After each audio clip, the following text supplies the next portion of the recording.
تلنگانہ کے بھدرادری کوتاگوڑم ضلع کے پسلپاڈو جنگلاتی علاقے میں پیر کی اعلی صبح سیکورٹی فورسز کے ساتھ گولہ باری میں 4 خواتین سمیت کم سے کم 6 نکسلی مارے گئے۔ علاقے میں تلاشی مہم جاری ہے۔ بھدرادری کوتاگوڑم کے ایس پی سنیل دت نے بتایا کہ تلنگانہ گرے ہاؤنڈز اور نکسلیوں کے درمیان انکاؤنٹر ہوا۔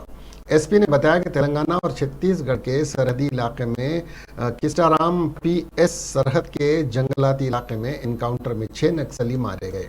آپریشن ابھی بھی جاری ہے، ہم حالات کی نگرانی کر رہے ہیں، انہوں نے کہا۔ بتایا جا رہا ہے کہ واقعہ صبح 6:30 سے 7 بجے کے درمیان پیش آیا۔ انہوں نے کہا کہ انہیں اطلاع ملی تھی کہ ماؤ نواز سیکورٹی فورسز پر حملہ کرنے کی کوشش کر رہے ہیں اور تلاشی مہم شروع کی گئی۔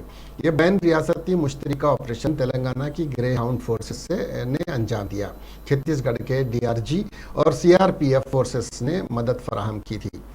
پولیس نے بتایا کہ ماؤ نوازوں کا تعلق چیرالہ ایریا کمیٹی سے تھا اور مرنے والوں میں ایک سینئر لیڈر بھی شامل ہو سکتا ہے۔ ایس پی نے کہا کہ انہیں ماؤ نوازوں کے گروپ کے بارے میں اطلاع ملی تھی کہ پسلپاڈو علاقے میں کیمپ لگا ہوا ہے۔